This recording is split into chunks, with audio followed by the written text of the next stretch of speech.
한 주간의 커피 소식을 한자리에 모아 알아보는 시간, 주간 커피 뉴스입니다. 내일은 크리스마스 이브입니다. 여러분은 특별한 계획이 있으신가요? 올 크리스마스에는 모두 행복하시길 바라면서 지난주 커피 업계에서는 어떤 일들이 있었는지 지금부터 함께 알아보겠습니다. 커피 선물 시장이 패닉에 빠졌습니다. 지난 16일 미국 경제 전문 방송 CNBC에 따르면 이날 미국 ICE 선물거래소의 커피 선물 가격은 파운드당 1.3895달러로 전날과 비교하여 하루 만에 7%나 뛰어 올랐다고 하는데요. 하루 상승폭으로는 2015년 이후 최대치 기록입니다. 커피 가격은 3년 만에 최고치를 찍었으며 올해 들어 지금까지 38%나 올랐습니다. 전문가들은 이 현상의 주요 원인으로 브라질의 커피 생산량을 지목했는데요. 세계 최대의 커피 생산지인 브라질은 작년에 기록적인 커피 생산으로 커피 가격을 낮추었지만 올해 중남미에 불어닥친 가뭄에 생산량이 급감했기 때문입니다. 브라질 컨설팅 업체 사프라스 앤 메르카도는 지난 12일 올해 브라질 커피 수확량 전망치를 종전의 5,890만 자루에서 5,705만 자루로 하향 조정하면서 다음 수확이 이루어지는 내년 5월까지 공급 부족 상황이 이어질 것으로 내다봤는데요. 현재 커피 시장은 커피 수요가 여전히 상당한 강세를 유지하고 있기 때문에 시장에는 불안이 조성되고 있다고 합니다. 이번 소식은 단 한 번의 가뭄으로 전 세계 커피 시장이 긴장할 수 있음을 보여주는데요. 가끔은 너무 쉽게 소비하는 커피 한 잔, 조금은 의식하고 마시는 것도 좋을 것 같습니다.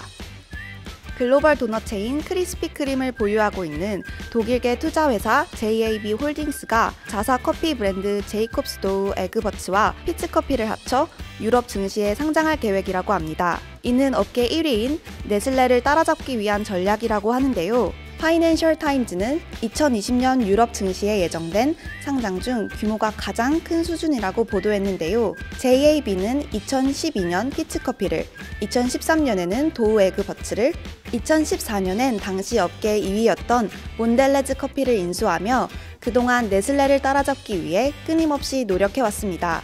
이에 네슬레 또한 1위 자리 수성을 위해 작년엔 스타벅스의 글로벌 판매 및 유통권을 사들였고 2017년엔 블루보틀, 카멜레온 콜드브루 등을 인수하는 등 2위와 격차를 벌려왔습니다. 기업 공개 후 JD 피츠는 커피 부분에서 세계 최대 규모의 상장 회사가 될 전망이라고 하는데요. 과연 네슬레는 어떤 반응을 보일까요?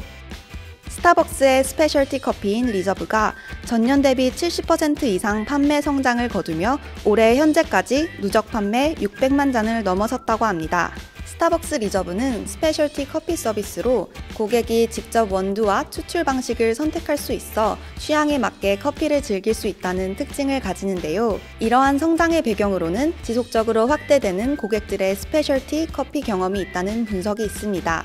스타벅스는 2016년부터 리저브 서비스를 운영하고 있는데요. 올해 18개의 매장을 추가로 오픈하여 전국 총 62개의 리저브 매장을 운영하고 있습니다. 흥미로운 것은 리저브 매장이 정작 스타벅스의 발생지인 미국에는 35곳, 일본에는 6곳밖에 없다는 것인데요.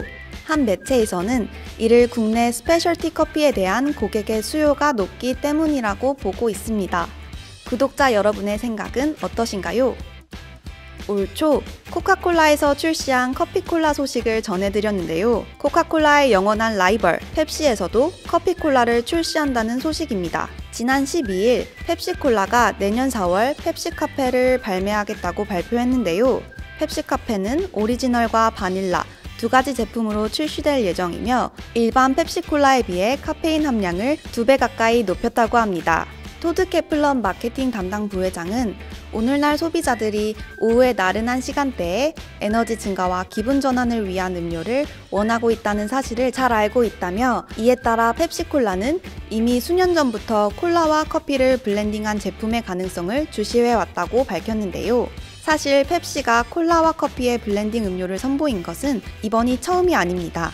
지난 1996년에는 펩시코나를, 2004년에는 펩시치노를 선보였던 적이 있는데요. 아쉽게도 결과는 별로 좋지 않았습니다. 이번 펩시카페의 개발에는 1년 반 이상의 시간이 소요됐다고 하는데요. 과연 이번에는 어떤 결과가 나올지 함께 기다려볼까요?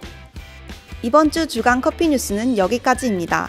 주간 커피 뉴스가 커피 업계에 조금 더 유익한 소식과 다양한 의견을 전달하기 위하여 구독자 여러분들의 제보를 받습니다. 주간 커피 뉴스를 통해서 커피인 여러분들께 전하고자 하는 이벤트, 신제품, 업계 소식이 있으시다면 everydayhappy@coffeetv.org로 알려주세요. 도움이 되셨다면 좋아요와 구독 꾹 눌러주세요. 그럼 다음 주에 만나요.